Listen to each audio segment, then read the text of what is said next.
मैं उनके परिजन, सम्मानित बुजुर्गों, माताओं, बहनों, नौजवान साथियों, जिला प्रशासन के अधिकारीगण, पत्रकार एवं छायाकार बंधुओं, और सबसे पहले मैं आप सबको 76वें गणतंत्र दिवस के पावन पर्व पर मैं आप सबको हार्दिक बधाई देता हूं, शुभकामनाएं देता हूं। मैं यहाँ उपस्थित सभी स्वतंत्रता सेनानियों का स्वागत एवं अभिनंदन करता हूं।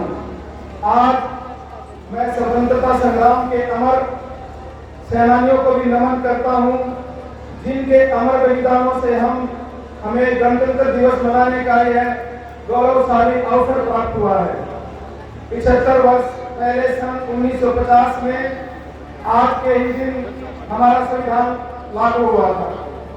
इसी संविधान के कारण हम सभी को समान न्याय, स्वतंत्रता एवं समानता का अधिकार मिला। आज इस अवसर पर मैं बाबा साहब भीमराव अंबेडकर सहित संविधान सभा के तमाम सदस्यों को नमन करता हूं कि जिनकी बदौलत ही भारत आज विश्व का सबसे बड़ा लोकतंत्र एवं गणराज्य देश कहलाता है। यह हमारे लिए सौभाग्य की बात है कि आज हम भारत के संविधान का 76वां गणतंत्र दिवस मना रहे हैं। पूरे देश में हमारा संविधान, हमारा अभियान कार्यक्रम चला हुआ है।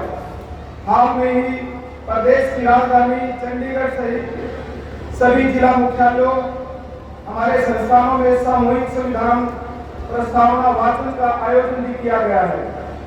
पवित्र संविधान के प्रति सरकार की सच्ची आस्था व निष्ठा को दर्शाता है। आज का यह ऐतिहासिक दिन देशवासियों को एक मजबूत राष्ट्र के रूप में आगे बढ़ने के लिए साहस और प्रेरणा देता है। इस दिन हम उन महापुरुषों को भी याद करते हैं जिन्होंने भारत को स्वतंत्रता दिलवाने और भारतीय संविधान को लागू करने में महत्वपूर्ण भूमिका निभाई। देश को आजादी दिलाने के लिए राष्ट्रपिता महात्मा गांधी, नेताजी सुभाष चंद्र बोस, लाला लाजपत राय, सरदार वल्लभ भाई पटेल, डॉक्टर राजेंद्र प्रसाद, पंडित दीनदयाल उपाध्याय जैसे महापुरुषों और स्वतंत्र सेनानियों ने कड़ा संघर्ष किया। शहीद भगत सिंह, राजगुरु, सुखदेव, चंद्रशेखर आजाद और उधम सिंह जैसे क्रांतिकारियों के बलिदानों के कारण ही आज हम खुली हवा में सांस ले पा रहे हैं।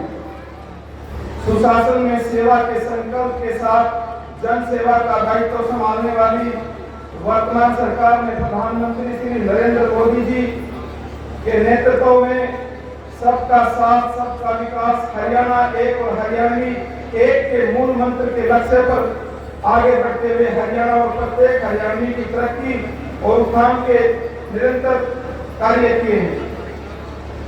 आज हरियाणा की जनता व सरकार के बीच सीधा संपर्क है। हमने प्रशासन में मानव हस्तक्षेप को न्यूनतम करने के लिए आईटी का बड़े पैमाने पर सफल प्रयोग किया है। आज हर घर सरकारी योजना के पारदर्शी तरीके से लागू किए जाने से घर बैठे गरीब परिवार की बेटी की शादी की, चाहे सुगम की बात हो, चाहे बुजुर्ग विधवा या दिव्यांग की पेंशन की या बीपीएल कार्ड की या चिरायु कार्ड के लाभ की बात हो, चाहे किसानों की फसल का एक क्लिक से डीबीटी के माध्यम से उनके खाते में पैसे देने की बात हो। सरकार ने कृषि, उद्योग, व्यापार, रोजगार, शिक्षा, चिकित्सा हर क्षेत्र में ई गवर्नेंस के माध्यम से क्रांतिकारी बदलाव किए हैं।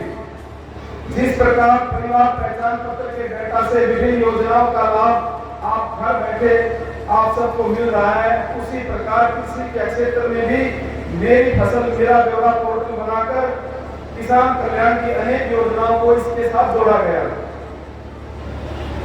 हमने गांव के विकास में महिलाओं की भागीदारी सुनिश्चित करने के लिए पंचायती राज संस्थाओं में महिलाओं को 50% की हिस्सेदारी का प्रतिनिधित्व दिया। समानता योजना के तहत प्रदेश को लाल डोरा मुक्त बनाना व महिलाओं की आजीविका के अवसर बढ़ाने के लिए 1/3 राशन डिपो को महिलाओं को देने का प्रावधान किया। अटल किसान मजदूर कैंटीन व बेबीटा बिक्री केंद्रों का संचालन भी हमारी मातृशक्ति को हमने सौंपने का काम किया।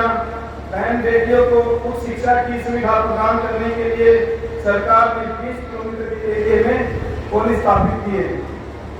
मेरे युवा साथियों को बताते हुए मुझे बहुत ही खुशी हो रही है कि विधानसभा चुनाव के दौरान जब हरियाणा कर्मचारी चयन आयोग द्वारा ग्रुप सी के लगभग 25,000 से अधिक अभ्यर्थियों का परिणाम घोषित किया गया, तो माननीय मुख्यमंत्री जी ने एक वादा किया था कि वो मुख्यमंत्री के रूप में शपथ बाद में लेंगे, पहले चयनित उम्मीदवारों को उनके नियुक्ति पत्र देंगे। और मुख्यमंत्री जी ने शपथ लेते ही अपना वादा पूरा करके दिखाया और युवाओं के साथ न्याय करने का काम किया। प्रदेश में वर्ष में 2014-15 में खाद्यान्न उत्पादन में 153.54 लाख टन था, जो कि 2023-24 में बढ़कर 208.80 लाख टन हो गया। प्रधानमंत्री श्री नरेंद्र मोदी जी द्वारा दिसंबर 2018 में प्रधानमंत्री किसान सम्मान निधि योजना का आरंभ किया गया, जिसके अंतर्गत साल में 3 बार 2,000 रुपए की 3 मासिक किस्त किसान परिवार को उपलब्ध करवाई जाती है। हरियाणा के किसानों की 100% फसलों को MSP पे खरीदा जा रहा है। प्रदेश में 72 सिविल हॉस्पिटल, 122 सामुदायिक केंद्र और 532 प्राथमिक स्वास्थ्य केंद्रों और 2734 उप स्वास्थ्य केंद्रों में स्वास्थ्य सेवाएं प्रदान की जा रही हैं। पंचायतों, नगर निगम, नगर पालिकाओं में पिछड़ा वर्ग के लिए आरक्षण को बढ़ावा दिया गया है। वर्तमान में पंचायती राज संस्थाओं के लिए BC A वर्ग में 8% का प्रावधान था, अब BC B वर्ग के लिए भी 5% अलग से आरक्षण को लागू किया गया है। शहरी स्थानीय निकायों में भी BC B वर्ग के लिए 5% आरक्षण लागू किया जाएगा। सरकार महिलाओं के सशक्तिकरण के लिए प्रतिबद्ध है, ताकि वे हिंसा व भेदभाव से मुक्त वातावरण में विकास प्रक्रिया में बराबरी का योगदान देते हुए शान से रह सके और तथा बच्चों की अच्छी देखभाल के साथ एक सुरक्षित वातावरण दे सके।